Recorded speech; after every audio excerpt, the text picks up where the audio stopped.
Ebele gave birth to Ekene unlike any other.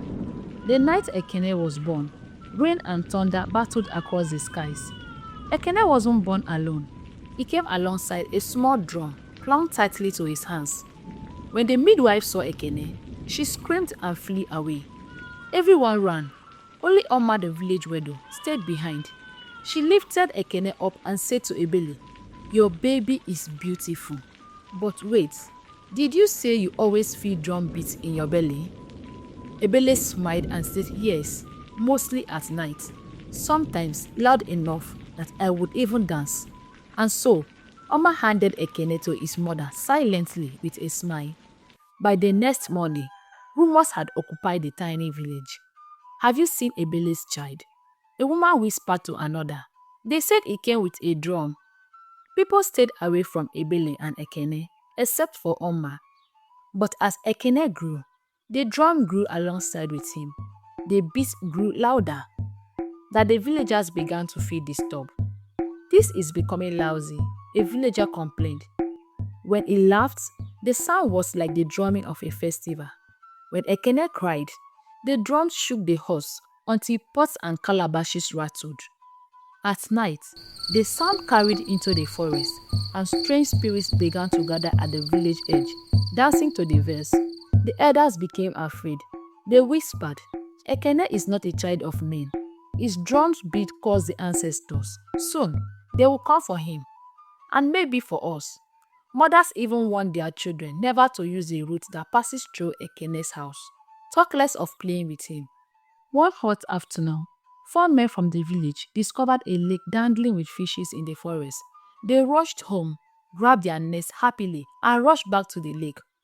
That evening, the men returned with baskets heavy and gleaming with silver skate catch.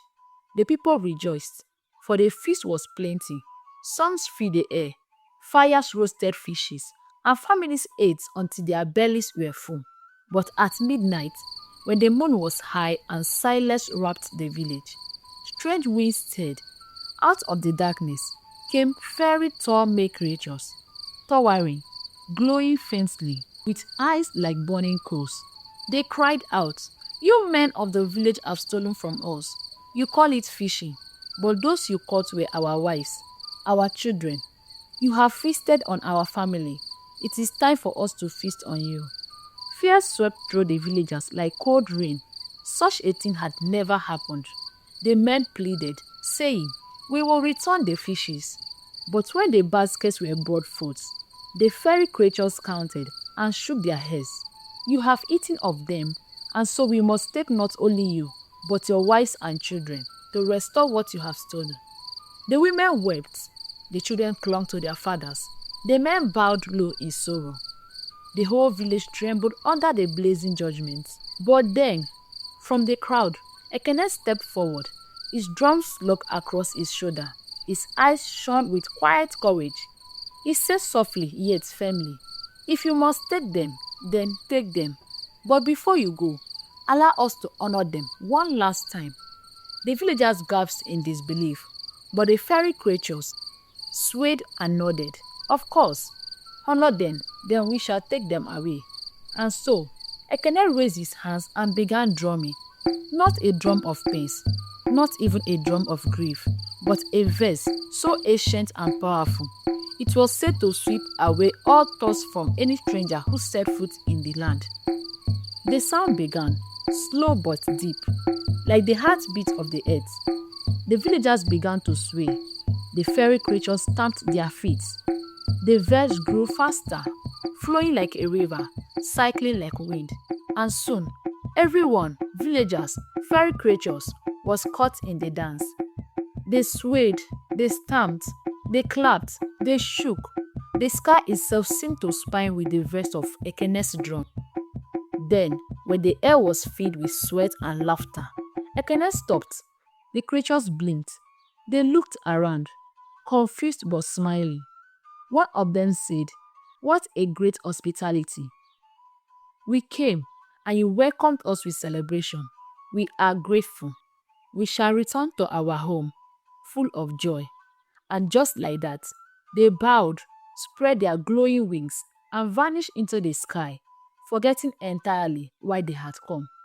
The villagers fell to their knees in relief, praising Ekene, for the boy with the drum had saved them, not with strength, not with weapons, but with the wisdom of his drum beats. Since then, the villagers started coming close to Ekene. No one feared him again. Lovers in dispute asked him to play, and the beats softened their hearts, making anger dissolve into laughter. A grieving widow would sit before Ekene, the drum playing back the soft echoes of her husband's voice, just enough to comfort her spirit. A mother who lost her child would beg Ekene, "Beat the drum, let me forget this sorrow."